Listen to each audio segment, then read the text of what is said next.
हाय, इस वीडियो में मैं तुम्हें 5 ऐसे रीज़न बताने वाला हूँ जिस वजह से या तो तुम्हें फिजिक्स से नफरत है या तो तुम्हें फिजिक्स से बहुत ज़्यादा डर लगता है। अब मैं फिजिक्स पिछले 5 साल से पढ़ा रहा हूँ और मैं जब 12th में था तो मैं भी इतना कुछ खास नहीं था फिजिक्स में। इनफैक्ट मैं बिलो एवरेज था। मुझे अगर मैं बात करूँ अपने मार्क्स की जो मुझे 12th में मिले थे फिजिक्स में, वो कुछ अराउंड थे 64-65 आउट ऑफ 100। ये मेरा इतना बुरा हाल था फिजिक्स को लेके। तो अभी भी जब मैं बच्चों को देखता हूँ तो बहुत ज़्यादा रिलेट करता हूँ। उस टाइम पे मुझे पता नहीं था कि मुझे फिजिक्स से डर क्यों लगता है या मुझे फिजिक्स इतना कम पसंद क्यों है, मुझे इतना नफरत क्यों है फिजिक्स से।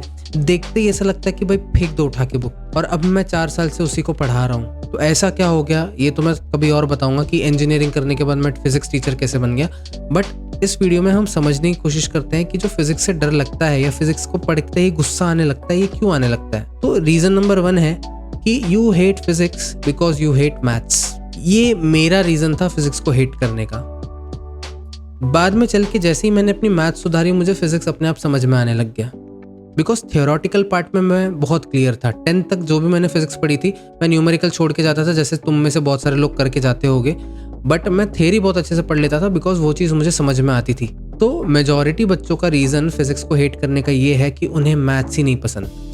तो जैसे ही वो फिजिक्स के पेपर में देखते हैं कि भाई नंबर्स आ गए, स्पेशली वो बच्चे जिन्होंने मैथ्स ड्रॉप किया होता है और बायो लिया होता है, वो ये सोचते हैं कि भाई हमने तो मैथ्स ड्रॉप कर लिया था तो अब हमें इंटीग्रेशन डिफरेंशिएशन क्यों पढ़ना पड़ रहा है। तो उनका भी गलत नहीं है, बट फिजिक्स है, फिजिक्स तो बेसिकली मैथ्स का ही बस हुलिया बदल के आ गया है मैथ्स, ये समझ लो। फिजिक्स थोड़े बहुत तुम्हें थ्योरी दिखने को मिल जाएगी, बट जैसे जैसे तुम्हारा लेवल बढ़ता जाएगा वैसे वैसे तुम्हारी थ्योरी कम होती जाएगी और न्यूमेरिकल बढ़ता रहेगा।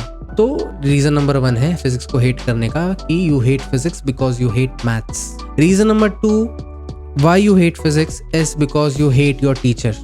टीचर का बहुत इंपॉर्टेंट रोल होता है इस चीज़ में कि तुम्हारे लिए वो सब्जेक्ट कितना इंटरेस्टिंग होगा या कितना बोरिंग होने वाला है। इसका पूरा का पूरा क्रेडिट टीचर को जाता है। तुम घर पे जाके वो सब्जेक्ट खोलोगे कि नहीं खोलोगे, और जब खोलोगे तो इंटरेस्ट के साथ पढ़ोगे कि नहीं पढ़ोगे, ये पूरा रिस्पॉन्सिबिलिटी एक टीचर का होता है। अगर तुम्हें ऐसा लगता है कि फिजिक्स का टीचर जैसे ही एंटर कर रहा है हॉल को और तुम्हें लगता है अरे यार क्यों आ गए, ये छुट्टी क्यों नहीं मार लेता किसी दिन, इसका मतलब प्रॉब्लम फिजिक्स में नहीं है, प्रॉब्लम उस टीचर में।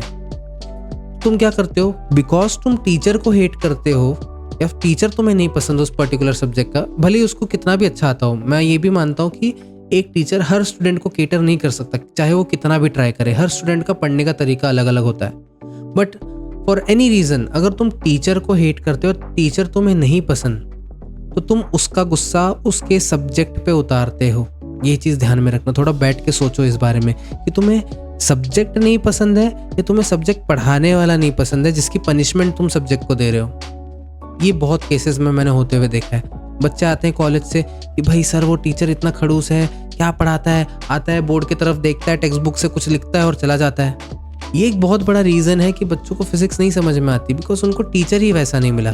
तो इसका सोल्यूशन क्या है कि अभी देखो, कॉलेज का टीचर तो तुम नहीं बदल सकते, चाहे तुम कितने भी फॉर्म फिल कर दो और कितने भी बच्चों का साइन ले लो। ये हमने भी ट्राई किया था अपने कॉलेज टाइम पे। बट तुम कोचिंग के टीचर्स को चेंज कर सकते हो या तुम कोचिंग बदल सकते हो। तो ट्राई करो कि तुम्हें अपना अब तुम्हारे हिसाब से पढ़ाने वाला टीचर जितना जल्दी मिल जाए उतना बेटर है, क्योंकि आगे चल के तुम्हारा इस सब्जेक्ट के साथ क्या रिलेशन होने वाला है ये तुम्हारा टीचर ही डिसाइड करेगा। ठीक है, तो ये हो गया रीज़न नंबर 2 कि तुम्हें टीचर ही नहीं पसंद, इसलिए तुम उसकी पनिशमेंट सब्जेक्ट को दे रहे हो। अब आ जाते हैं हम लोग रीज़न नंबर 3 पे। तो रीज़न नंबर 3 है कि तुम्हें फिजिक्स बहुत ज़्यादा कॉन्ट्रडिक्टिंग लगती है कि भाई अब तो ये पढ़ा था पहले, अब ये हो गया। फॉर एग्जाम्पल बताता हूँ, जैसे तुमने 10th में पढ़ा था भी gravity is a force, it is one of the 4 fundamental forces of nature. But यही तुम आगे हायर स्टैंडर्ड में जाओगे तो भाई कुछ साइंटिस्ट तो भाई ग्रेविटी को फोर्स मानते ही नहीं है। उसमें से सबसे बड़ा नाम आता है आइंस्टाइन का। बचपन में तुमने पढ़ा था भाई डाल्टन्स एटॉमिक मॉडल कि भाई atom is the smallest indivisible particle. फिर थॉमसन आके बोलता है नहीं भाई उसके अंदर इलेक्ट्रॉन्स भी है। फिर रुदरफोर्ड बोलता है भाई कि 99% एटम तो हॉलो स्पेस है जिसमें से उसका पूरा मास सेंटर में कॉन्सेंट्रेटेड है। फिर पढ़ रहे हो बोर्स की थे एटॉमिक मॉडल जहाँ पर प्लानिटरी मोशन को रिजेंबल करता है। फिर उसके बाद जब तुम हायर स्टैंडर्ड में जाओगे तो वहाँ पढ़ोगे भाई ऑर्बिट करके कोई चीज़ ही नहीं होती है। तो ये कॉन्ट्रडिक्शंस के वजह से फिजिक्स समझना थोड़ा डिफिकल्ट हो जाता है, बिकॉज कल को कोई नया साइंटिस्ट आएगा, वो अपना नया लॉ दे देगा और पुराने सारे लॉ गलत प्रूव हो जाएंगे। ऐसा भी हो सकता है और ये बहुत कॉमन है फिजिक्स में होना कि आज जो तुम पढ़ रहे हो ज़रूरी नहीं कल को वही सच हो। कोई एक नया बंदा आएगा, एक नया लॉ दे देगा, लोग बोलेंगे हाँ सेंस तो बना रहा है, पुराने सारे लॉ गलत प्रूव हो जाएंगे, या तो उसको बस सिलेबस बढ़ाने के लिए रख देंगे तुम्हारा एज अ हिस्ट्री लेसन।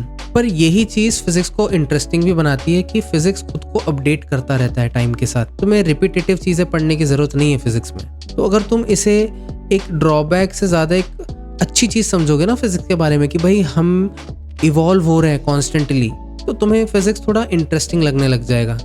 उसको हिस्ट्री जैसा ट्रीट करो। अगर तुम्हारी हिस्ट्री स्ट्रांग थी तो फिजिक्स को एक हिस्ट्री जैसा ट्रीट करो, हिस्ट्री लेसन जैसा ट्रीट करो कि पहले ये था, फिर बाद में ये हुआ, फिर ऐसा साइंटिस्ट आया उसने ये दिमाग चलाया तो ये लॉ दिया, अब हम ये पढ़ रहे हैं। ऐसे थोड़ा सा इंटरेस्टिंग बना के पढ़ोगे तो तुम्हें डर अपने आप कम हो जाएगा तुम्हारा। तो ये हो गया तुम्हारा रीज़न नंबर 3। अब रीज़न नंबर 4, ये भी एक रीज़न था मेरा फिजिक्स को हेट करने का, जो कि है कि फिजिक्स में भाई बहुत ज़्यादा फॉर्मूले हैं, हमें पता ही नहीं चलता कहाँ कौन सा फॉर्मूला लगाना है, बिकॉज हर डेरिवेशन का हर एक स्टेप एक फॉर्मूला बन सकता है। तो मुझे फॉर्मूले कभी लर्न नहीं हुए। यही रीज़न था मुझे न्यूमेरिकल सॉल्व करने में दिक्कत आती थी, बिकॉज मुझे फॉर्मूले मेमोराइज करने होते ही नहीं थे। ऐसी कोई भी चीज़ जिसको मैं समझ नहीं सकता उसको मैं मेमोराइज नहीं कर सकता, बिल्कुल ये मेरी प्रॉब्लम थी बचपन से। अब पढ़ाते पढ़ाते बच्चों को मुझे एक चीज़ नोटिस हुई है कि भाई फॉर्मूला तो बेसिकली एक स्टोरी का मॉरल है। अब मैं तुम्हें कहानी सुनाऊँ और फिर मैं बोलूँ, कहानी सुनाए बिना मैं बोलूँ भाई ये 10 स्टोरी हैं और 10 स्टोरी का मॉरल पढ़ लो और वही तुम्हें एग्जाम में लिख के आना है, तो बहुत मुश्किल हो जाएगा। पर अगर मैं तुम्हें पूरी कहानियाँ सुनाऊँ 10 की 10, तो चांसेस है तुम्हें मॉरल को याद रखने की भी ज़रूरत नहीं है, क्योंकि तुम्हें स्टोरी याद है तो तुम मॉरल अपने आप लिख लोगे।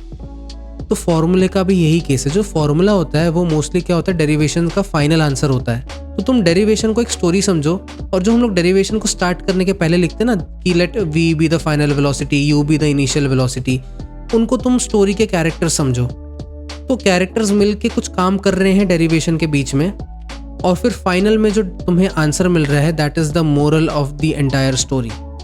अगर तुम एक डेरिवेशन को ऐसा ट्रीट करोगे, क्योंकि मैंने बहुत सारे बच्चों को इंक्लूडिंग मी देखा है कि मुझे डेरिवेशन पूरे याद रहते हैं, पर अगर कोई मुझसे फॉर्मूला पूछ लेता था उस टाइम पे तो मुझे याद ही नहीं आता था भाई कि फॉर्मूला है क्या। अब मुझे समझ में आया कि भाई पहले स्टोरी जान लो पूरे डेरिवेशन की, और formula is just the moral. ठीक है, ऐसे ट्रीट करोगे तो तुम्हें फॉर्मूला बहुत आराम से याद रह जाएगा, तुम्हें याद रखने की जरूरत नहीं है अगर तुम्हें स्टोरी पता है तो। ठीक है, तो ये हो गया रीज़न नंबर 4। अब आ जाते हैं हमारे लास्ट रीज़न में, तुम्हें फिजिक्स समझ में क्यों नहीं आती है। उसका बहुत बड़ा रीज़न ये है कि तुम्हारे बेसिक्स ही क्लियर नहीं है।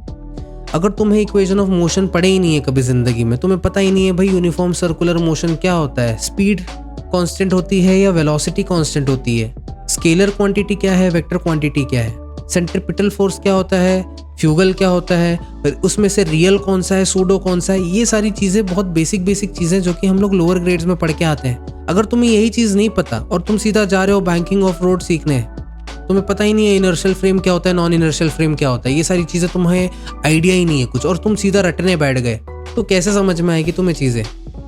नहीं आएगी ना। तो फिजिक्स को हेट करने का रीज़न ये भी है कि तुमने बचपन में ढंग से पढ़ाई नहीं की, या तो ध्यान नहीं दिया, और फिर ज़्यादा परसेंटेज आने की वजह से तुमने साइंस ले लिया। अब बेसिक तुम्हारे क्लियर नहीं है और तुम अभी एडवांस चीज़ पढ़ रहे हो विदाउट योर बेसिक्स। अब ब्लेम किसको करोगे तुम? सब्जेक्ट को। खुद को तो करोगे नहीं, बिकॉज तुमने बचपन में पढ़ाई की नहीं है। तुम ये सोच के जाते हो कि भाई मुझे तो ऑटोमेटिकली हर चीज़ समझ में आ जानी चाहिए, मैं तो बहुत स्कॉलर बैठा हूँ यहाँ पे। पर ऐसा नहीं होता। जब तक तुम बेसिक नहीं पढ़ोगे तब तक तुम्हें आगे का कुछ नहीं समझेगा। अब जब मैंने पढ़ाना चालू किया था फिजिक्स, तो मैंने 8th स्टैंडर्ड से फिजिक्स पढ़ाना चालू किया था।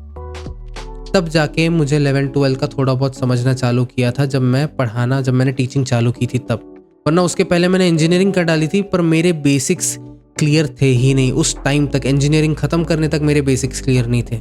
If you want to really understand physics, work on your basics, invest some time, कि जितना टाइम तुम बेसिक में इन्वेस्ट करोगे उतना ही कम टाइम तुम्हें आगे की कॉम्प्लेक्स थियरी समझने में जाएगा। ये चीज़ समझ लो, ठीक है। So these were the 5 reasons जिस वजह से तुम फिजिक्स को हेट करते हो या तुम्हें फिजिक्स से डर लगता है। तो कमेंट में क्या करोगे तुम? अपना रीज़न बताओगे जिस वजह से तुम्हें फिजिक्स से नफरत है, और ट्राई करो, थोड़ा सा एनालाइज करो खुद को, सोचो कि भाई ये जो रीज़न है ये वैलिड है क्या। क्योंकि तुम फिजिक्स से नफरत करके तुम्हें लग रहा है कि तुम फिजिक्स को पनिश कर रहे हो, पर physics is just a subject, तुम उसको पनिश कर ही नहीं सकते।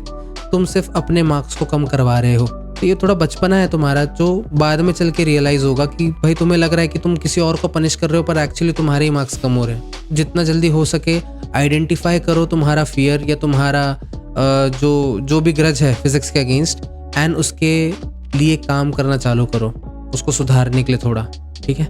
So that was it for this video.